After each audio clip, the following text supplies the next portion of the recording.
नमस्कार। क्या अब कभी भी हम ये देखेंगे कि ईरान ने इज़राइल पर मिसाइलें दागनी शुरू कर दी हैं? क्या हम इस वॉर को और ऊपर के लेवल तक जाते हुए देखेंगे? क्या हम ये देखेंगे कि अब किसी प्रकार के किसी भी शांति और समझौते की कोई गुंजाइश नहीं बची हुई है? क्या अब ये जो शांति का या सीज़फायर का दौर था, ये ख़त्म हो चुका है? क्योंकि अब जो परिस्थिति है उसमें एक चीज़ साफ है कि अगर कुछ नहीं किया तो फिर कब करोगे? ईरान के सामने ये सवाल है और ये जो सवाल है यही अमेरिका के सामने भी है।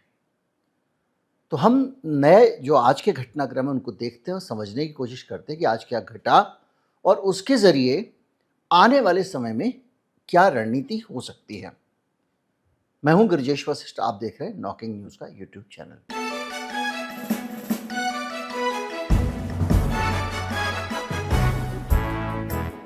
सबसे पहली खबर तो ये कि अमेरिका ने अब ऑफिशियली ऑन रिकॉर्ड, ट्रंप के हवाई बयानों में नहीं, रिकॉर्ड पे मान लिया है कि मुज्तबा खामनेई सही सलामत हैं और अच्छी तरह से वो ईरान को चला रहे हैं। तो मर गए हैं, ये हो गया है, तमाम बातें जो अमेरिका किया करता था वो अमेरिका खुद ही कह रहा है झूठी थी। कैसे?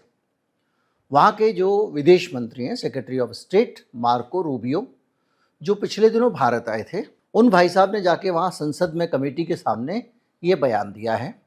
उन्होंने कहा कि वो सक्रिय हैं और अब ज़्यादा से ज़्यादा भूमिका निभा रहे हैं और चीज़ों में हिस्सेदारी ले रहे हैं, सामने नहीं आ रहे, लिखित में बयान दे रहे हैं। ये उन्होंने अपने संसद को कहा है। इसका मतलब ये है कि ईरान के अंदर पूरा कमांड सिस्टम इंटैक्ट है। ईरान में ऐसा नहीं है कि कोई यहाँ भाग रहा है, कोई वहाँ भाग रहा है, कोई वहाँ भाग रहा है। जो कुछ हो रहा है वो वेल सिंक्रोनाइज्ड हो रहा है। एक चीज़। दूसरा, रूबियो ने, ये ईरान और अमेरिका के कॉन्फ्लिक्ट से जुड़ी हुई खबर नहीं है, फिर भी हमारे लिए इम्पोर्टेंट है, एक बात और कही है कि जल्दी से जल्दी भारत जैसे देशों को जो तेल मिल रहा है रूस का, उसको बंद किया जाएगा। इन्होंने कह दिया है कि हमने जो उनको रियायत दी है वो हम उठा लेंगे, वो जल्दी से जल्दी ख़त्म कर दिया जाएगा संसद में। इसके अलावा उसने एक बात और कही है जो सबसे महत्वपूर्ण है। इस बातचीत में उसने कहा कि ईरान के साथ में अब कोई भी समझौता जो होने वाला है वो समझौता सीधे सीधे ईरान को कोई रियायत नहीं देंगे, हम सैंक्शन हटाने को लेकर नहीं होने वाला है। मतलब जैसे अभी जो खबर चल रही थी कि हार्मूज से अगर वो हटा लेंगे ब्लॉक, ये ईरान अगर आवाजाही खोल देगा और हट जाएगा तो उसके बाद उसके सैंक्शन हट जाएंगे। लेकिन मार्को रूबियो ने जो है वो वहाँ जाके कहा संसद में कि ऐसा नहीं होगा। ईरान वहाँ से अपनी पूरी जो IRGC की नाकेबंदी वगैरह हटा लेगा, अपने टोल नाके वगैरह हटा लेगा, तो भी सैंक्शन नहीं हटेंगे। ब्लॉकेड हटेगा नहीं हटेगा इसके बारे में तो कुछ बताया ही नहीं। तो कब हटेंगे सैंक्शन? तो उनका कहना यह है कि पहली प्रक्रिया यह है, बातचीत के जरिए समझौता तभी होगा जब ईरान पहले वहां से हट जाए। यानी पहले तो ईरान को हटना ही हटना है, तब हम समझौता करेंगे, ये उन्होंने कहा है। दूसरा, उन्होंने ये कहा है कि इसके बाद में अमेरिका वहां पे सफाई अभियान में हिस्सा लेगा। मतलब जो माइंस वगैरह लगी हैं उनको हटाने में अमेरिका सहयोग करेगा, ऐसी भाषा है। जबकि दूसरे शब्दों में अमेरिका चेक करेगा कि कोई माइंस वगैरह तो नहीं बची हैं स्ट्रेट ऑफ हार्मोज में। दो चीजें। इसके बाद भी सैंक्शन नहीं हटेगा। उनका कहना यह है कि हमने जो सैंक्शन लगाए थे वो हमने तब लगाए थे जब हमने ये जाना कि इनके पास बहुत सारा परमाणु ईंधन है, यानी यूरेनियम है, और ये बम बना सकते हैं। तो जब तक बम बनाने का काम नहीं रुक जाएगा तब तक सैंक्शन हटने का सवाल ही नहीं उठता। सीधी सी बात यह है कि अगर सैंक्शन हटने हैं तो ईरान को परमाणु उस पर समझौता करना पड़ेगा वगैरह वगैरह। और मार्को रूबियो ये भी कह रहे हैं कि हमने ईरान से जो बातचीत की है, पहले तो ईरान परमाणु वाले मसले पे बात करने को ही तैयार नहीं होता था, अब बात करने लगा है। इसका मतलब उनके हिसाब से चीज़ें सही दिशा में जा रही हैं। ठीक है भाई,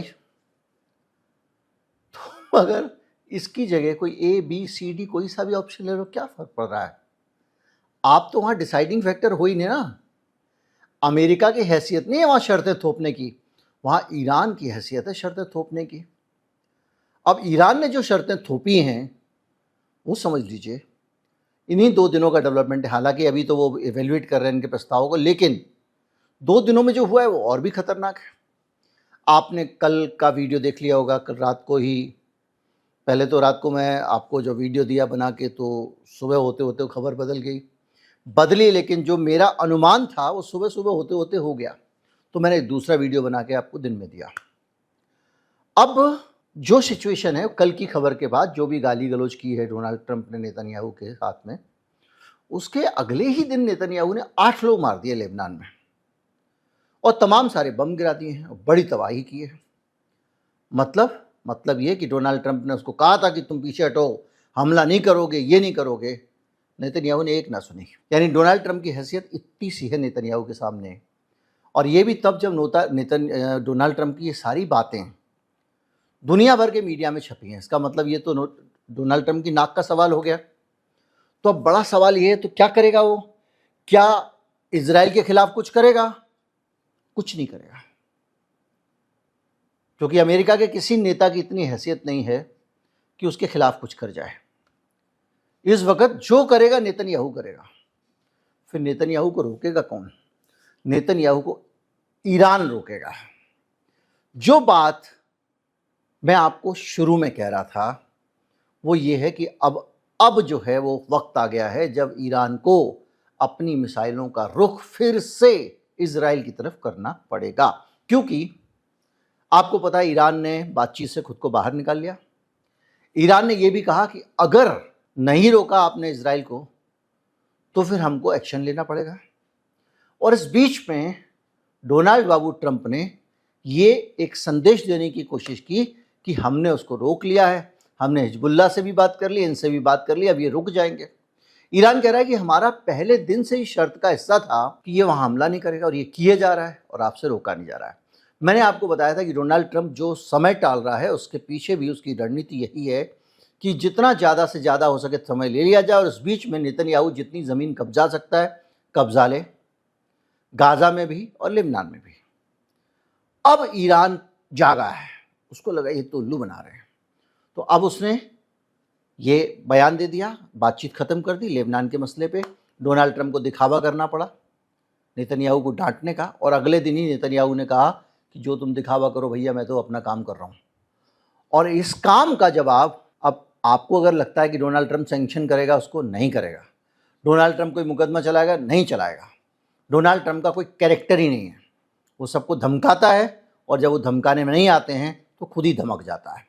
तो अब इस बात की पूरी संभावना है कि अगर लेबनान पे हमले नहीं रुके तो ईरान इजराइल पे हमला कर देगा। और इसका दूसरा पहलू समझिए, इसका दूसरा पहलू यह है कि इजराइल अपनी चाल में नाकाम हो जाएगा। इजराइल इस युद्ध को खत्म करना ही नहीं चाहता है, वो चाहता है कि अमेरिका खुद बर्बाद हो जाए, अपनी पूरी ताकत लगा दे, भूखों मर जाए, परंतु ईरान को खत्म करें। और इसीलिए वो बार बार 50 तरह की चालें चल चल के युद्ध के अंदर डोनाल्ड ट्रंप को घसीटता है। और ये बुद्धू बकस बार बार उसके चक्कर में आ जाते हैं। इनकी अपनी चुनावी मजबूरियां है, दूसरी चीज़ें हैं, मैं आपको वीडियो में बता चुका हूँ कहाँ कहाँ कितने जगहों पर डोनाल्ड ट्रंप को इजराइल फैक्टर के कारण वोट हासिल होते हैं जो उनके हाथ से निकल जाएंगे। लेकिन अब ये ज़्यादा नेतन्याहू के चक्कर में पड़ रहे हैं तो इनके अमेरिका फर्स्ट वाले भी वोट निकल सकते हैं। तो जो सीन है, जो सिचुएशन है, उस सिचुएशन में अब ईरान के पास सिवाय इसके कोई रास्ता नहीं है कि वो नेतन्याहू के इजराइल को सबक सिखाए, 2 तगड़ी वाली मिसाइल डाले। क्योंकि ईरान जैसे ही मिसाइल डालेगा फिर बातचीत सब कुछ ट्रैक पे आ जाएगा। डोनाल्ड ट्रंप भी बातचीत बोलने लगेंगे। अब ये शांति केवल ईरान की भलमन साहत के कारण रुकी हुई है। इजराइल ने 50 कोशिश की इस शांति को पटरी से उतारने की। अब ये शांति पटरी से उतरने के कोई हालात दिख नहीं रहे हैं, क्योंकि इजराइल ने मजबूर कर दिया है, सब कुछ सहा जा सकता है, लेकिन किसी देश को बर्बाद कर दो, बेकसूर लोगों को मारते जाओ, आम नागरिकों को मारते जाओ, उनकी ज़मीन पे कब्जा करते जाओ, तो सिर्फ इसलिए कि ये आदमी षड्यंत्र रच रहा है शांति की प्रोसेस को उतारने के लिए, ईरान कब तक शांत बैठेगा? तो मेरा अनुमान है कि बहुत जल्दी ये घमासान बढ़ने वाला है। आपने खबर पढ़ ली होगी, इराक के पास में 2 जहाज नष्ट कर दिए हैं ईरान ने। क्यों? क्योंकि उसके अंदर अमेरिका का मिलिट्री सामान था।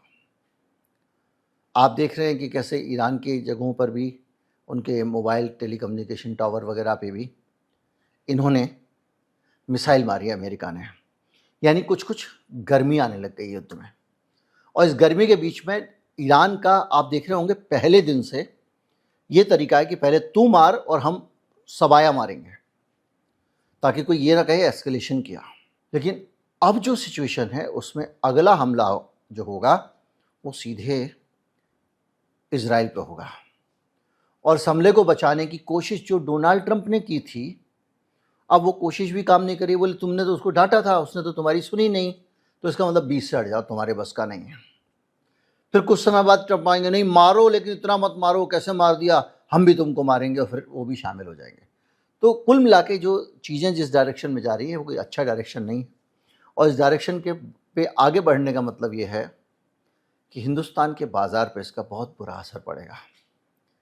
कैसे कैसे, कहाँ कहाँ, कौन कौन से हालात में हम भुगतने वाले हैं, इसको लेकर मैं वीडियो बना रहा हूँ। जल्दी आपके सामने होगा। नमस्कार, जय हिंद।